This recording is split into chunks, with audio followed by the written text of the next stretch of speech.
Sir tourist family படத்தோட main மெசேஜே வந்து being kind is super power. So அந்த மாதிரி பீயிங் கைண்ட் இஸ் சூப்பர் பவர்ன்றது உங்களுக்கு எவ்வளோ ஹெல்ப் பண்ணியிருக்கு? அண்ட் இப்போ பார்த்தீங்கன்னா nice guy tag is not so கூல்னு சொல்கிறாங்கல்ல, how do you feel about this? இல்லை, என்னை பொறுத்த வரைக்கும் நீங்கள் எண்ட் ஆஃப் த டே என்ன பண்ணாலுமே நான் கர்மாவை ரொம்ப பிலீவ் பண்ணுவேன். நீங்கள் என்ன நல்லது செய்கிறீங்களோ அது கண்டிப்பாக என்றைக்கு ஒரு நாள் திரும்ப வருது. உடனே வருமானது எனக்கு தெரியல. நான் ரேண்டமாக ஒருத்தரை மீட் பண்ணேன். ஸோ அவர் கூட அன்றைக்கி நான் ஒரு 1 டே ஸ்பெண்ட் பண்ணேன். அவருக்கு அன்றைக்கி ரொம்ப பிடிச்சிருந்துச்சு. திடீர்னு ஒரு நாள் அவரை வந்து நான் வேற ஒரு இடத்துல பார்த்தேன். அன்றைக்கி அவர் தான் எனக்கு வந்து ஒரு முக்கியமான ஹீரோக்கு நரேஷன் வந்து அன்றைக்கி அவர் தான் அரேஞ்ச் பண்ணி கொடுத்தாரு.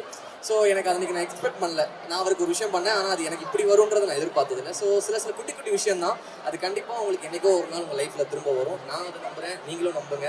அண்ட் என்ன கேட்டிங்கன்னா, இந்த டைமில் வில்லன்ஸ் பேட் கைஸை வந்து நம்ம வந்து ரொம்ப க்ளோரிஃபை பண்ணுற ஒரு ஸ்டேஜில் இருக்கோம். நம்ம அதை என்ஜாய் பண்ணுறோம். அது நல்ல விஷயம் சொல்ல வரல, பார்க்குறதுக்கு ஓகே என்ஜாயபுளாக இருக்குது. பட் அதே சமயம் நமக்குள்ளே இருக்க அந்த ஒரு ஹியூமனையும் என்றைக்குமே விட்டுறாதீங்க. ஏன்னா இன்றைக்கி பண்ணுற எல்லா நல்ல விஷயமும் கண்டிப்பாக உங்களுக்கு தான் திரும்ப வரும்போது. ஸோ எஸ், கைண்ட்னஸ் ஸ்ப்ரெட் பண்ணுங்கள் முடிஞ்ச அளவுக்கு.